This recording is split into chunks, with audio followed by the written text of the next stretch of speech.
Okay, तो अब है चैप्टर नंबर 2 आईपीआर का, पेटेंट। तो हम पेटेंट पढ़ने जा रहे हैं इसमें। इस चैप्टर में पेटेंट करेंगे, फटाफट कर लेते हैं, बहुत ईजी है ये। पेटेंट जो वर्ड है ना, वो पेटेरे से आया है, ठीक है, जिसका मतलब होता है टू ले ओपन, अपनी इन्वेंशन करने के बाद उसको पब्लिकली कर देना, ठीक है। पेटेंट का एक एक्सक्लूसिव राइट है जो ग्रांट होता है किसके लिए, कोई इन्वेंशन या इनोवेशन के लिए, ठीक है, जो कि एक प्रोडक्ट भी हो सकता है, उस प्रोडक्ट को बनाने का मेथड भी हो सकता है या प्रोसेस भी हो सकता है, जिसकी वजह से कुछ नॉवल वे, मतलब introduce the novel way to doing something, या फिर न्यू टेक्निकल सोल्यूशन किसी प्रॉब्लम का, ठीक है। अगर अदर वर्ड्स में देखा जाए तो ये कैसे एक मोनोपोली राइट है, मतलब जिस बंदे का है पेटेंट उसी के लिए ये एक्सक्लूसिव राइट है, उस एक के लिए मोनोपोली ग्रांटेड राइट है जो एक पर्सन को मिलता है, ठीक है। किसके लिए मिलता है, कोई न्यू या यूजफुल आर्टिकल दिया उसने, या फिर जो एग्जिस्टिंग आर्टिकल था उसी की इंप्रूवमेंट कर दी है, या फिर कोई न्यू प्रोसेस बनाया है उस आर्टिकल का, और ये उस चीज़ को मिलता है पेटेंट। ये जो भी उसने काम करा है ना, वो डायरेक्टली या इनडायरेक्टली किससे रिलेटेड होना चाहिए, इंडस्ट्रियल या उसका कमर्शियल वैल्यू, कमर्शियली वो होना चाहिए, रिलेट होना चाहिए, उसका कोई यूज़ होना चाहिए इंडस्ट्री में। 20 ईयर्स का टाइम पीरियड होता है, लिमिटेड टाइम पीरियड होता है डेट ऑफ पब्लिकेशन से, ठीक है। इन एक्सचेंज ऑफ डिस्क्लोजर उसको क्या मिलता है, ये 20 ईयर्स का पेटेंट मिलता है, किसके बदले, in exchange of disclosure of invention, अपनी इन्वेंशन को डिस्क्लोज करने के लिए, ठीक है। ये जो दे रखा है कि पेटेंट का ये है डिस्क्लोजर करने का, ये किस में दे रखा है, सेक्शन 2 में क्राइटेरिया दे रखे हैं पेटेंट के, ठीक है, कि 2 में सबसे पहले वो नॉवल होना चाहिए, कुछ इन्वेंटिव स्टेप्स होने चाहिए जो कि मस्ट बी नॉन ऑब्वियस, ऐसा नहीं है कि हमें पता हो कि हाँ इसके बाद तो ये ही आएगा, ठीक है, ऐसा वाले स्टेप नहीं होने चाहिए। कैपेबल ऑफ इंडस्ट्रियल एप्लीकेशन, उसका कमर्शियल यूज़ हो सके। Not fall under section 3 and 4 में नहीं आना चाहिए। 3-4 में कौन सी चीज़ें आती है जो नॉन पेटेंटेबल है, ठीक है, तो 3 और 4 से बिलोंग नहीं करना चाहिए। एनर्जी बॉम्ब वगैरह ऐसा कोई फॉर्मूला है इसका पेटेंट ले रहे हो, ये सब नहीं होना चाहिए। पेटेंट क्या प्रोटेक्ट करता है, उस पेटेंटी के एक्सक्लूसिव राइट, एक तो वो बचाता है कि कोई और उस इन्वेंशन को इससे कमर्शियली यूज़ ना करे, कमर्शियली एक्सप्लॉइट ना करे, ठीक है। दूसरा है कि थर्ड पार्टी से प्रोटेक्शन करते हो कि वो उसको बना ना ले, यूज़ ना कर ले, डिस्ट्रीब्यूट या सेल ना कर दे विदाउट पेटेंटी की परमिशन के। Patent can be obtain worldwide, मिल सकता है। एट प्रेजेंट कोई वर्ड वाइल का लिए पेटेंट नहीं है, ठीक है, वर्ड पेटेंट एग्जिस्ट नहीं होता, हमें इंडिविजुअली फाइल करना होता है या फिर हम डायरेक्टली पेटेंट ऑफिस में इंटरनेशनली कर सकते हैं, ठीक है। पेरिस कन्वेंशन में इंडस्ट्रियल प्रॉपर्टी के लिए आया था ना, ऑल ओवर वर्ल्ड में, सेम ऐसे अगर जर्नल है तो इन ईच कंट्री हमें फाइल करना पड़ेगा, और सम रीजन में जैसे रीजनल पेटेंट ऑफिस है, यूरोपियन पेटेंट ऑफिस है उनमें से एक, तो इसमें क्या होता है, एप्लीकेशन फिल भी हो जाती है और पेटेंट ग्रांट भी हो जाता है। 3 तरह के पेटेंट होते हैं, यूटिलिटी पेटेंट, डिज़ाइन पेटेंट और प्लांट पेटेंट। यूटिलिटी पेटेंट जो होता है इसमें इन्वेंट होता है कोई यूज़फुल, यूटिलिटी है, यूज़फुल होनी चाहिए, प्रोसेस, मशीन या आर्टिकल, ठीक है, कॉम्पोजिशन ऑफ मैटर। डिज़ाइन में क्या है, सरफेस ऑर्नामेंटल डिज़ाइन, शेप क्या है उसकी। प्लांट में क्या है, एसेक्सुअल रिप्रोडक्शन, मतलब प्लांट का कुछ न्यू वैरायटी ला रहा है जिसकी वजह से वो।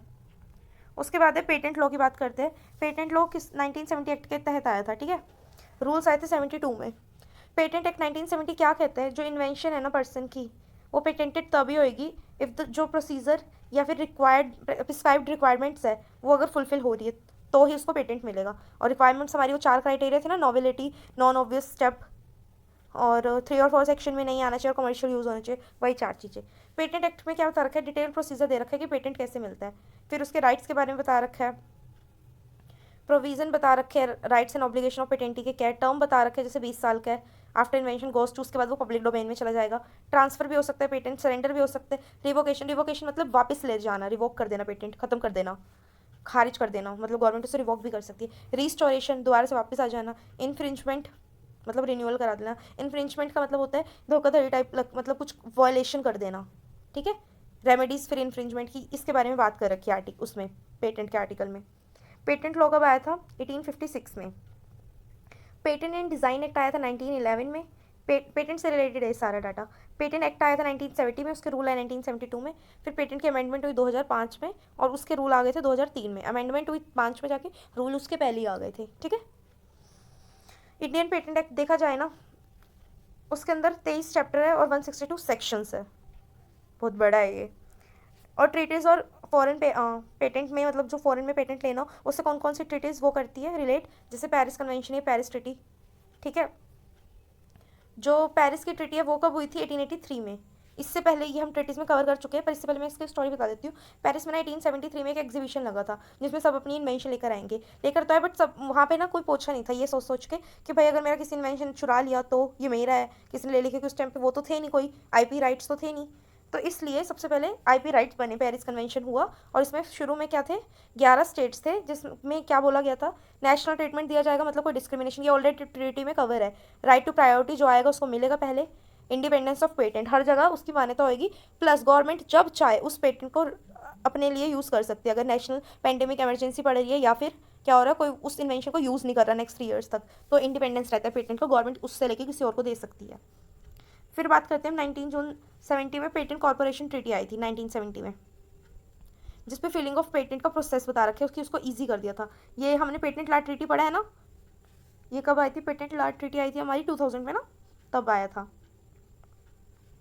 नेक्स्ट इज सेक्शन 3, किसके लिए, सेक्शन 3 और 4 वो है जिसमें वो चीज़ें पेटेंट नहीं होती, ऐसी ट्रेडमार्क में एक सेक्शन है, ऐसे ही जीआई में एक सेक्शन है, मतलब कि अगर उसकी रिलीजियस बिलीफ हर्ट हो रहा है, या नेशनल एम्बलम है, या उससे किसी को वो डिस्ट्रीब्यूटेड है, ऐसा कुछ करके इन सबको नहीं मिलता पेटेंट या कॉपीराइट, या फिर वो कह लो ट्रेडमार्क, इनको नहीं मिलता। तो सेक्शन 3 में किस चीज़ की लिस्ट दे रखी है, नॉन पेटेंटेबल, इसको हम बाद में देखेंगे। सेक्शन 4 में किसकी बात करिए, अगर कोई चीज़ एटॉमिक एनर्जी से रिलेटेड है तो वो भी नॉन पेटेंटेबल है। अमेंडमेंट देखी जाए तो हमने अभी बात करी थी 2005 में अमेंडमेंट हुई थी, जिसके रूल 2003 में आ गए थे पहले ही। इस अमेंडमेंट के बाद क्या हुआ था, इस पहले सीन क्या था, उसके ऊपर ही अमेंडमेंट हुई थी ना। पहले का सीन ये था कि अर्लियर टाइम में क्या था, कोई प्रोडक्ट के लिए पेटेंट नहीं मिलता था, ठीक है, सिर्फ मैन्युफैक्चर के प्रोसेस के लिए पेटेंट मिलता था, जो बनकर आया, रिजल्ट आया, वो पेटेंटेबल नहीं था, और साथ में मेडिसिन, फूड आइटम, केमिकल, ये भी पेटेंटेबल नहीं थे। लेकिन इस अमेंडमेंट के बाद 2005 के अमेंडमेंट के बाद प्रोडक्ट का पेटेंट भी हुआ, बस कुछ स्पेसिफिक मेडिकल ड्रग में नहीं हुआ, बाकी सारी जगह हो गया। उसके बाद हम बात करते हैं सेक्शन 47 एंड 107A की। इसकी भी मैं एक लिस्ट दे दूंगी, जैसे बाकी सबके ट्रेडमार्क की, जियोग्राफिकल इंडिकेशन की, इसकी भी सेक्शंस की लिस्ट आ जाएगी। 47 और 107A में क्या बात कर रखी है कि अगर पेटेंटी के राइट का कोई वायलेशन करता है, इन्फ्रिंजमेंट की बात कर रखी है, ठीक है, जैसे उसने कोई प्रोसेस बनाया और वो जो फ्लो चार्ट था ना, उसका किसी ने कलर प्रिंट निकलवा लिया, कलर इमिटेशन बना ली, ठीक है, या फिर उसकी इन्वेंशन के क्या ले लिया, एसेंशियल फीचर्स ले लिए, तो ऐसे केस में इसको बोलेंगे कि उसने वॉयलेट करा है, उसने धोखाधड़ी करने की कोशिश करी है। तो गवर्नमेंट क्या करती है, इसमें मतलब गवर्नमेंट अगर वो बंदा चाहे ना पेटेंटी, तो इन्फ्रिंजमेंट का केस लगा सकता है, ठीक है। और प्लस इस सेक्शन के अकॉर्डिंग ये भी बताया गया है कि जो गवर्नमेंट है उसका इंडिपेंडेंस है पेटेंट पे। इंडिपेंडेंस ऑफ पेटेंट का मतलब क्या है कि वो चाहे तो यूज़ कर सकती है, उस पेटेंट प्रोसेस को मैन्युफैक्चर कर सकती है, गवर्नमेंट में नहीं आएगा इन्फ्रिंजमेंट। तो मतलब इस सेक्शन में ये बता रखा है 47 में कि क्या इन्फ्रिंजमेंट हो सकता है, क्या इन्फ्रिंजमेंट नहीं है। ये तो इन्फ्रिंजमेंट हो सकता है, पर ये वाला पार्ट इन्फ्रिंजमेंट नहीं है गवर्नमेंट वाला। फिर बात करते हैं प्रोसेस की। फाइल करना है अगर मुझे पेटेंट तो क्या होएगा, या तो मैं अलोन फाइल करूँ, मैं अकेली हूँ, या मेरी कोई टीम है तो मैं जॉइंट में फाइल करूँगी, ठीक है। जो मैं हूँ जिसका ये है पेटेंट, वो उसको बोलेंगे ट्रू या फर्स्ट इन्वेंटर, ठीक है। और अगर उसने किसी के साथ करा है, मैंने अपनी टीम्स के साथ करा है, तो उसमें मैं तो हो गई ट्रू इन्वेंटर, बाकी सारे मेरे असाइन ही हो गए, ठीक है। डिक्रीज पर्सन है ये, डिक्रीज पर्सन मतलब अगर मेरे बाद मुझे कुछ होगा तो नेक्स्ट पर्सन को ही जाएगा ये, राइट। उसके बाद फिलिंग ऑफ प्रोविजनल या कंप्लीट स्पेसिफिकेशन। अब ये होता क्या है, पहले सबसे पहले पेटेंट की ना स्पेसिफिकेशन होती है। स्पेसिफिकेशन क्या होते हैं, एक टेक्निकल डॉक्यूमेंट जिसके अंदर डिज़ायर इन्वेंशन हमने लिखी होती है, ठीक है। उस दो टाइप की होती है, एक तो होती है प्रोविजनल और एक होता है कंप्लीट। प्रोविजनल में क्या है, हमें सिर्फ इनिशियल डिस्क्रिप्शन देनी होती है। कंप्लीट स्पेसिफिकेशन का मतलब होती है कंप्लीट डिस्क्रिप्शन, फुल या सफिशिएंट डिटेल, कि बंदा अगर उस ड्राफ्ट को पढ़ रहा है ना, तो उससे पढ़कर ही वो उसको मतलब उसका पता लगा ले कि इसके अंदर क्या है, या उसको बना पाए, इतना कंप्लीट इन्फॉर्मेशन होना चाहिए। तो कंप्लीट डिस्क्रिप्शन कैसे होगी, इन सच अ मैनर दैट पर्सन की skilled in the art the can use for invention when he read such a description. मतलब कंप्लीट डिस्क्रिप्शन इस मैनर में होनी चाहिए कि जो भी बंदा उसको पढ़े ना, उसको इतने अच्छे से समझ आए, जो भी बंदा उसको पढ़े वो उस इन्वेंशन को कर सके, बना सके, ठीक है। उसके बाद इस सब के बाद ना 12 मंथ्स के बाद क्या होता है, ये जो प्रोविजनल स्पेसिफिकेशन है, विद इन 12 मंथ्स हमें कंप्लीट स्पेसिफिकेशन देनी पड़ती है। अगर ये 12 मंथ्स तक हमने नहीं दी ना, तो क्या आएगा, ये जो पेटेंट है वो डीम कर दिया जाएगा। डेट ऑफ एप्लीकेशन, जब भी मैंने प्रोविजनल एप्लीकेशन डाली ना, स्पेसिफिकेशन डाली, प्रोविजनल साइन करा, डेट ऑफ एप्लीकेशन वगैरह, तो उसके 12 महीने के अंदर मुझे कंप्लीट स्पेसिफिकेशन देनी पड़ेगी, ठीक है। मैंने नहीं दी तो ये जो मेरा पेटेंट है ना, उस डेट के बाद, उस 12 महीने के बाद क्या हो जाएगा, वो डीम हो जाएगा। प्रायोरिटी डेट क्लेमिंग क्या होता है, प्रायोरिटी डेट ये होता है जब हमने प्रोविजनल स्पेसिफिकेशन डाल दी, जो जनरली डालते हैं, मतलब कंप्लीट तो बाद में डलती है ज़्यादातर, ठीक है। If any application in a post dated due to the date of complete specification, तो उसको बोलेंगे केस प्रायोरिटी डेट, ठीक है। अगर मैंने नहीं डाला कुछ, तब तो मेरी प्रायोरिटी डेट प्रोविजनली होएगी, बट अगर मैंने वो भी डाल दिया ना, क्या कहते हैं, अपनी कंप्लीट स्पेसिफिकेशन, तो फिर उस केस में प्रायोरिटी डेट किसको कंसीडर करूँगी मैं, कंप्लीट स्पेसिफिकेशन, ठीक है। उसके बाद आती है बात पब्लिकेशन की। पब्लिकेशन में क्या है, जो पब्लिकेशन होगी उसमें मुझे क्या क्या देना होगा। अभी पब्लिकेशन में not open to public until the expiry of 18 month from the date of application. Application होने के 18 मंथ्स बाद फिर वो पब्लिक होता है, ठीक है। 1 मंथ पब्लिक कर दिया ऑफिशियल जर्नल पे, फिर उसमें क्या होगा, bibliographic, number of claims, number of drawing, number of abstract, ये सब आएंगे।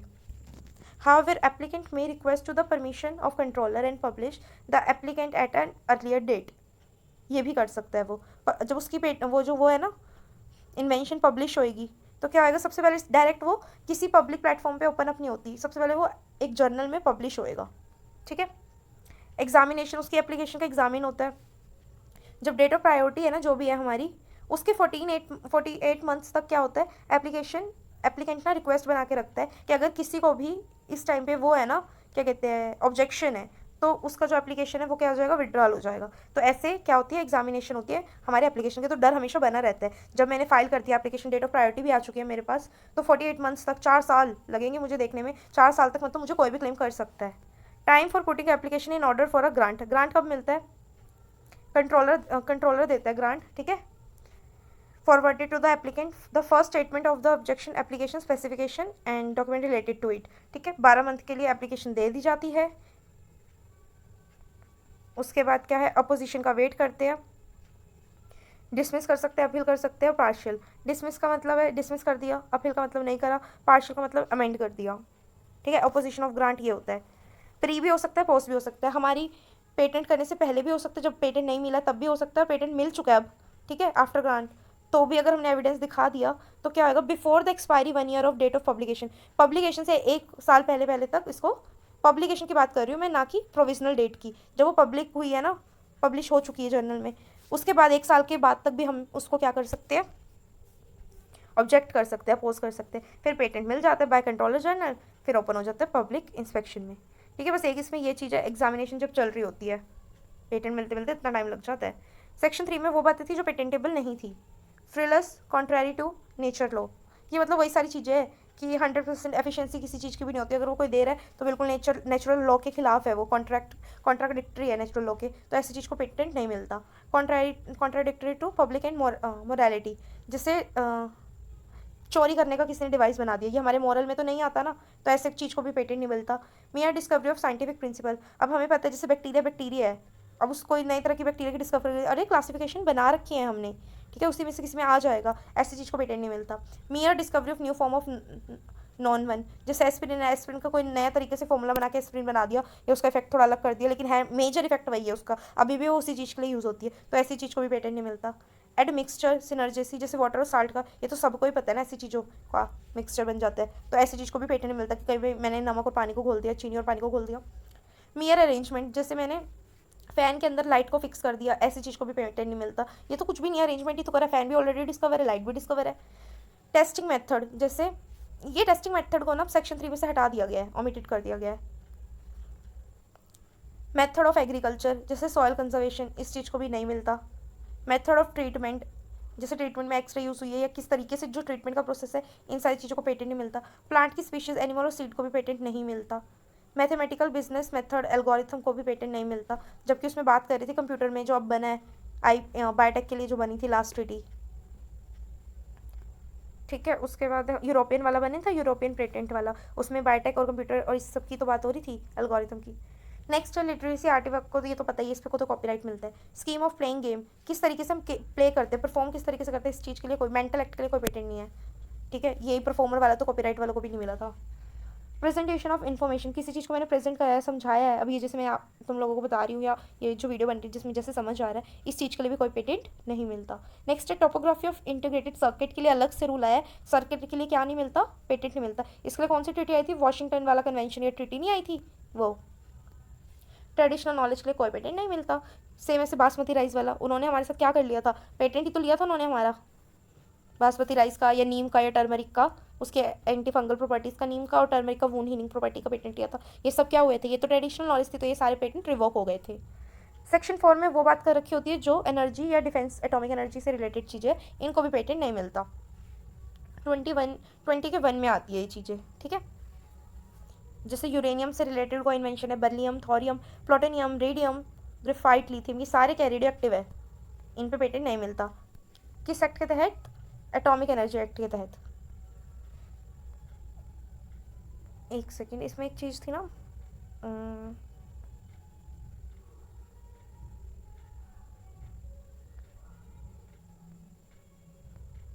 ठीक है,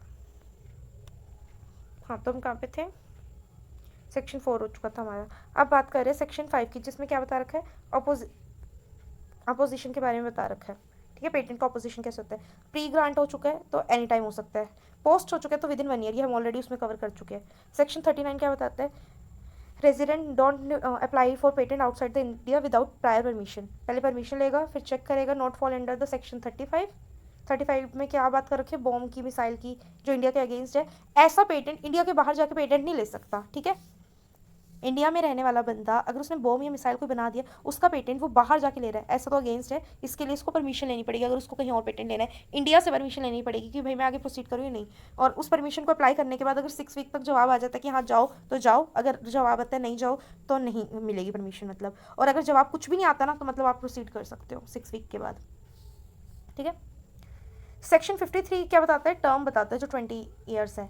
सेक्शन 84 92 क्या बताते हैं? Compulsory licence. कंपल्सरी लाइसेंस क्या होता है? अगर कोई पब्लिक हेल्थ इमरजेंसी आ गई है, जैसे भाई इंडिपेंडेंस ऑफ पेटेंट इससे रिलेट करेगा, तो हम क्या कर देते हैं? गवर्नमेंट उसे उस पेटेंट को यूज़ कर लेता है। उस टाइम पे वो पेटेंट, जैसे कोई ड्रग चाहिए रीजनेबल प्राइस पर, बहुत जल्दी चाहिए, तो उस टाइम गवर्नमेंट वो पेटेंट पब्लिक कर देता है और बाकी सबको बता देता है, और बाकी सबको मैन्युफैक्चर करने का ऑर्डर भी दे दिया जाता है। मतलब ये फ्रीडम भी मिल जाती है, क्योंकि पेटेंट के तहत तो कोई मैन्युफैक्चर भी नहीं कर सकता ना उस चीज़ को, तो ये मिलता है पेटेंट से।